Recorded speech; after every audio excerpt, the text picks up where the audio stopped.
Hello and welcome back to the Medewi campaign for Impera 1.2. Last time we finished the conquest of Egyptus by taking out Tower Mahu. Egypt came with a counter invasion, but we destroyed them in a night ambush on the banks of the Nile, so then we could push on to attack them even more, taking out their last settlement to our west and creating a new ally for ourselves over there, and even going on to conquer all of the province of Judea or Judah with surprisingly little resistance.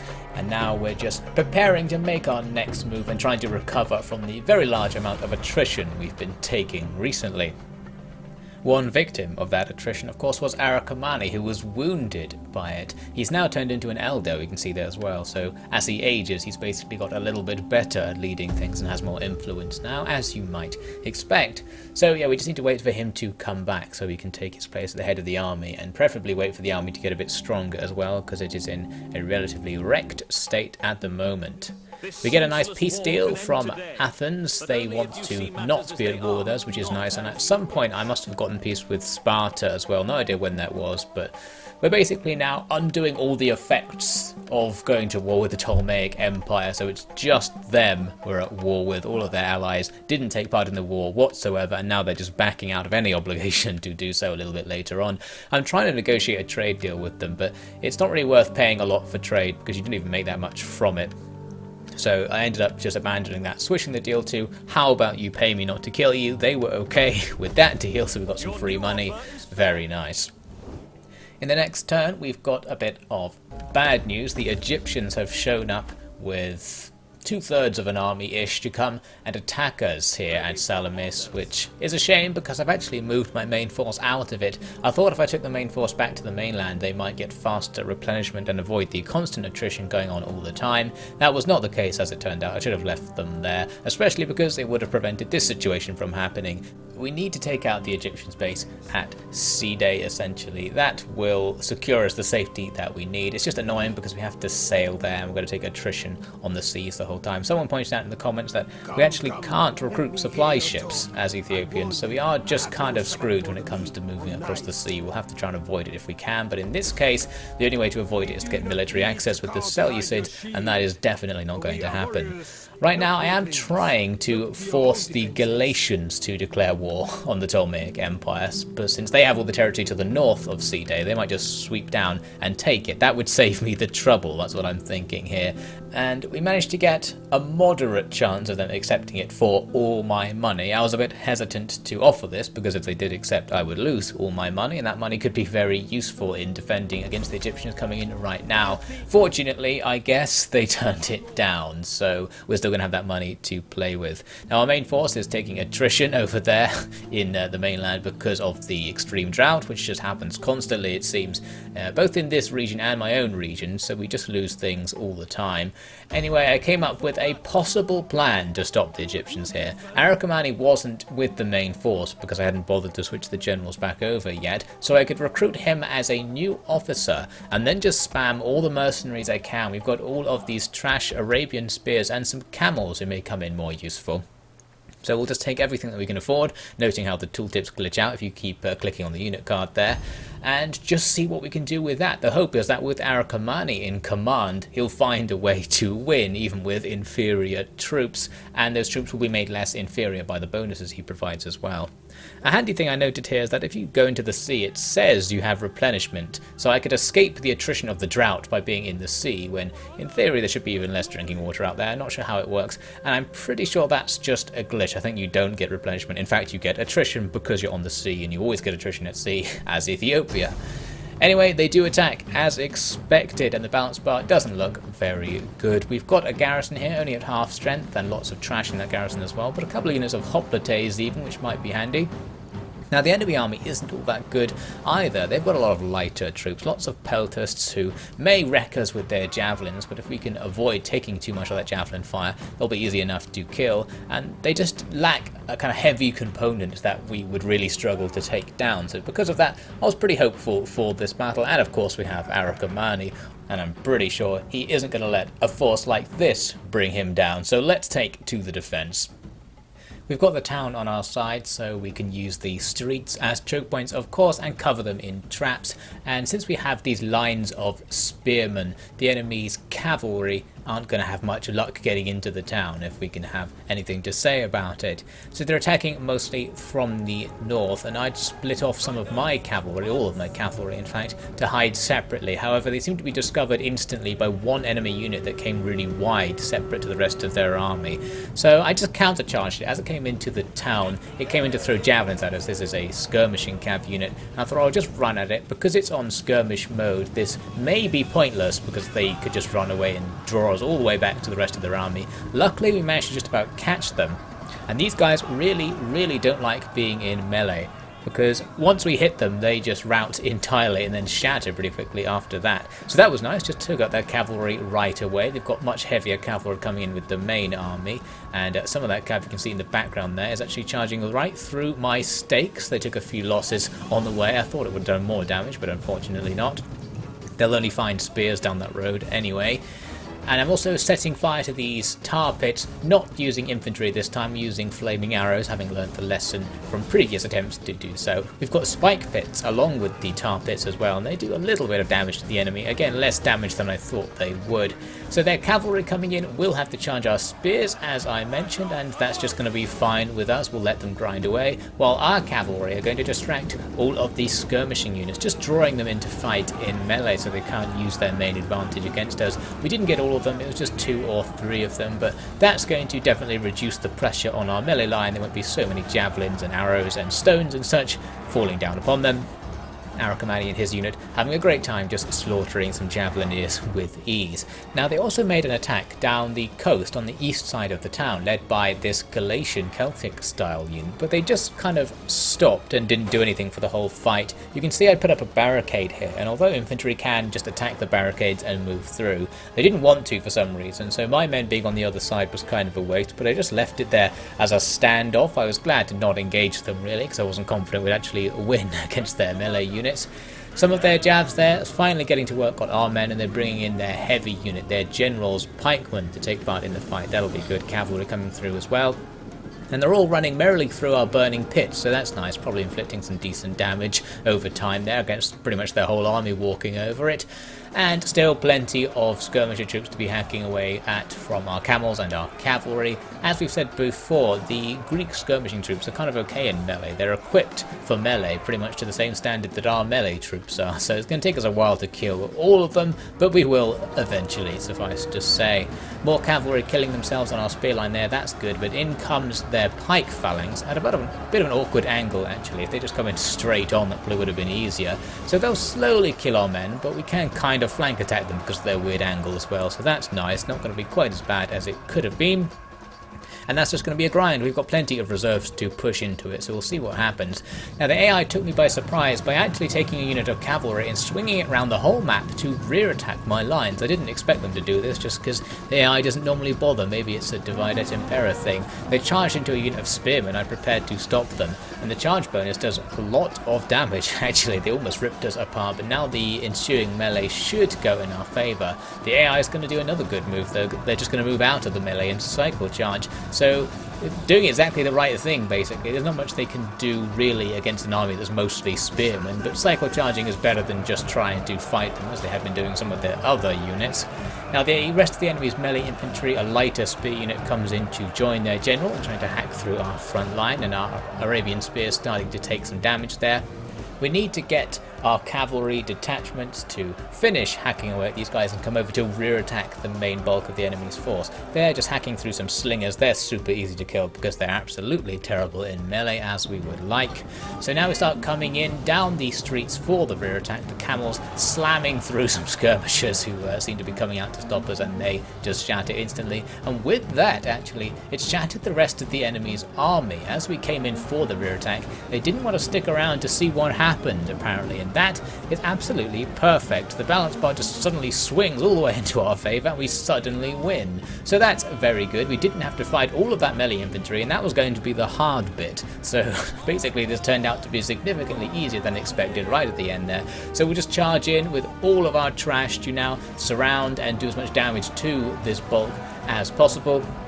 They're going to be moving so slowly and they're so surrounded that basically they ain't going to be getting out of there anytime soon. The shrewd among you may have noted before the battle I actually had a ship available, but it came in as reinforcement, spent the whole thing sailing across the map and finally arrived just in time to not catch some of the enemy routing away. So those Celtic units and basically everything coming down the coast won't be damaged in this fight, but everything else isn't going to get away with this. It's a heroic victory for Arrakkamani, exactly what we wanted out of this dangerous situation. I expected some heroism from him and hoped it would work, and it did, so that's all well and good.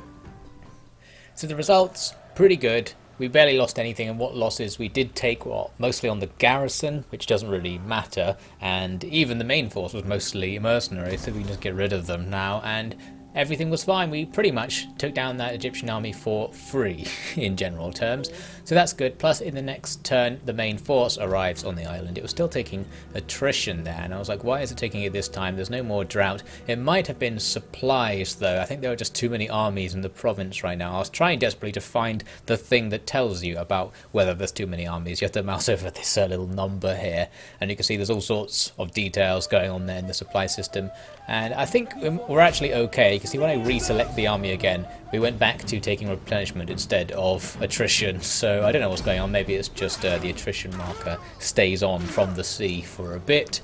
So we go on and destroy the rest of that Egyptian army. That's easy enough. The plan now will be to have Arrakkamani take command of the main force once again and just go to attack Side. We need to bring them down. We're going to have to go across the sea and take attrition on the way, so we might as well replenish up to full strength before we leave, so that's going to be as small a problem as possible.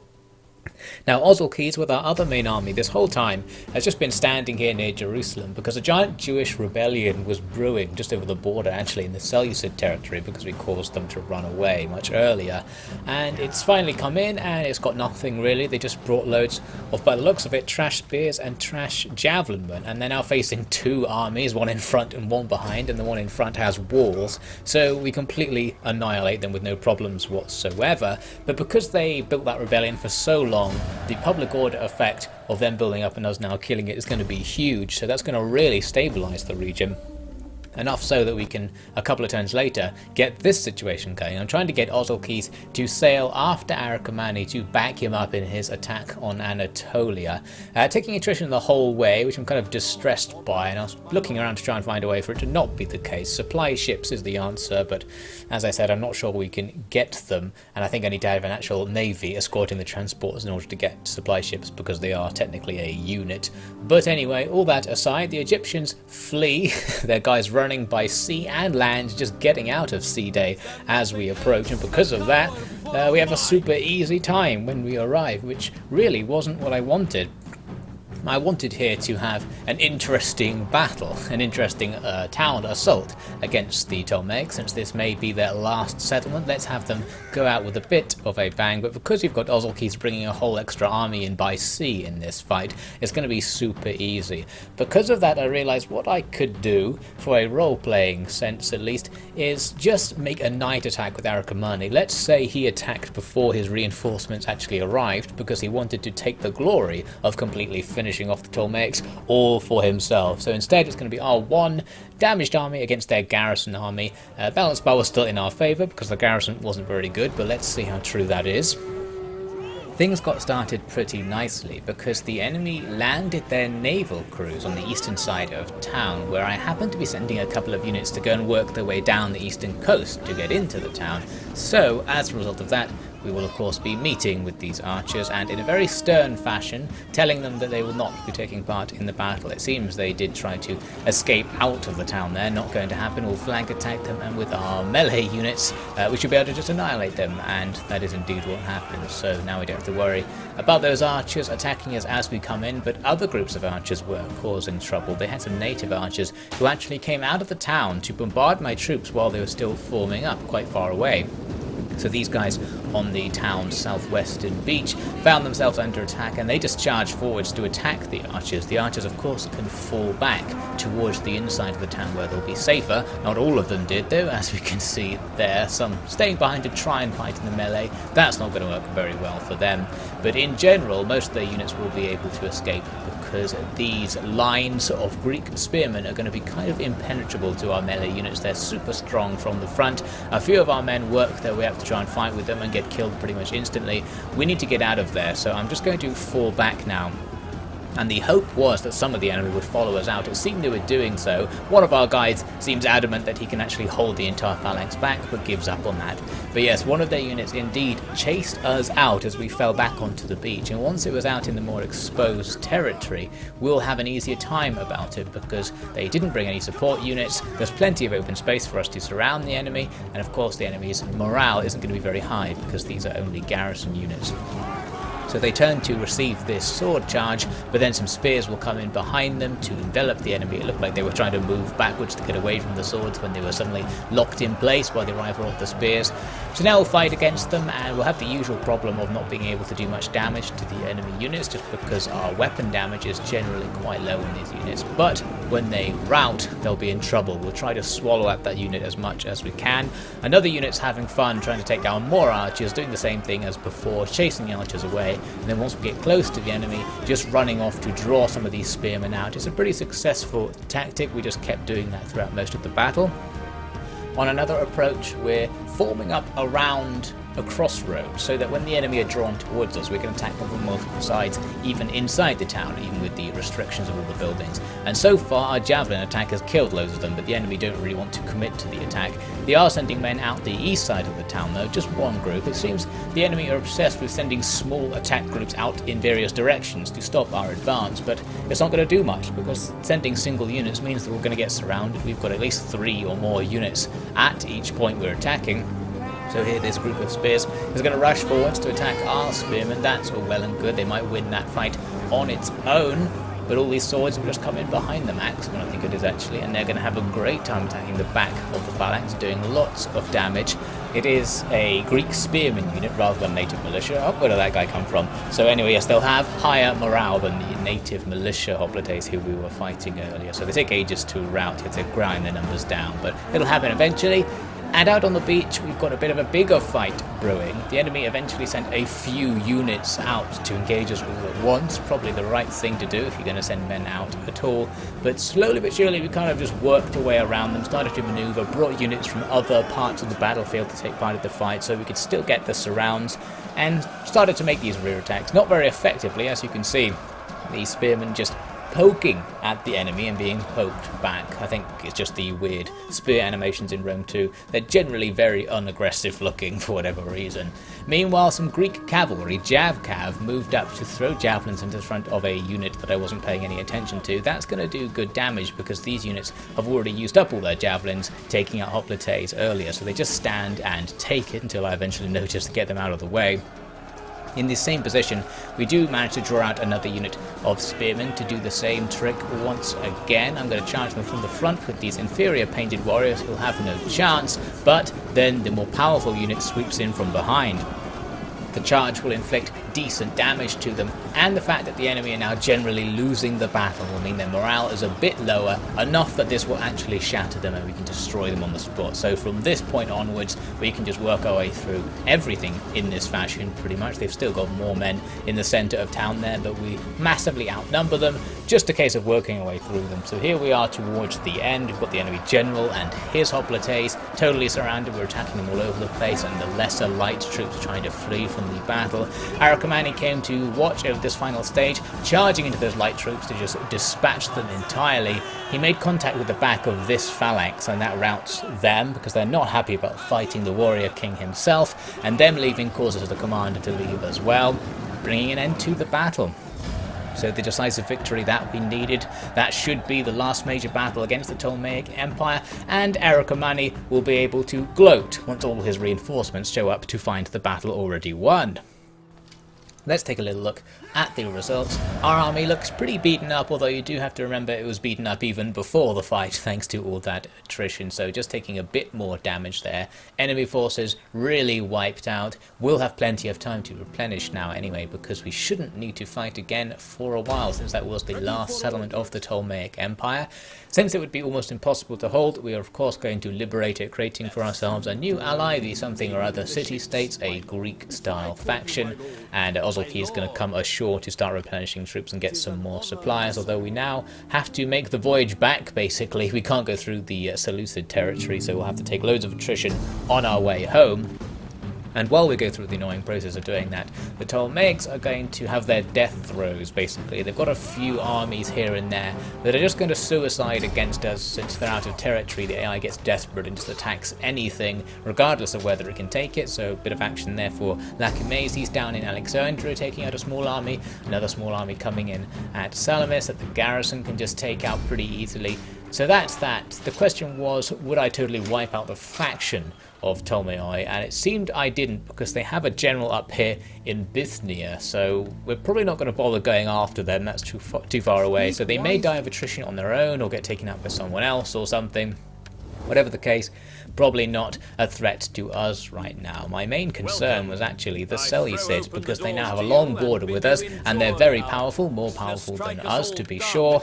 And after a couple of turns and a lot of money, I managed to actually negotiate something with them. I got a trade deal paying tons for the privilege, but really it's not explicitly the trade we want, it's the fact that this will now start building our relationship with them, and that's going to dramatically reduce the probability that they will declare war on us. We're also making a lot of money now from both that trade deal that we just got and from other deals I've negotiated with the Greek city-states around the place, who started to warm to us after seeing all of our power, perhaps. So this is a pretty good situation that we're in right now. We're surrounded by states that are friendly, allied, or neutral to us, basically, so no threats. We can choose what we do now, and we can choose to do nothing. In terms of expansion, Arabia Felix, the end of the Arabian Peninsula, is probably our best bet, because it has small factions that the Seleucids probably hate, so it would be a good diplomatic and territorial move to attack, and we can also get the resource point for slaves there, and there's only a couple of those in the whole world, so that's pretty nice to have. So that's what we could do from here. However, since this is a nice, stable and peaceful stopping point, I am going to stop this campaign for now in order to revisit it in a narrative fashion. We're going to tell the story of Arrakkamani and his adventures up to this point. So what I'll do basically in terms of the schedule is make that, instead of this, just full time. That will probably be only one video a week coming out on either the Monday or the Wednesday, the slots that are used for this basically, and we'll just do that for a bit until we get to the point when we're up to now in the story, and then if we like we can continue on with the actual campaign to see what happens. So for now, thank you very much for watching the successful start to the Medewi campaign for Divide et Impera 1.2. I hope you'll join me for the narrative revisiting of this campaign and for any future parts that come out after that. See you next time.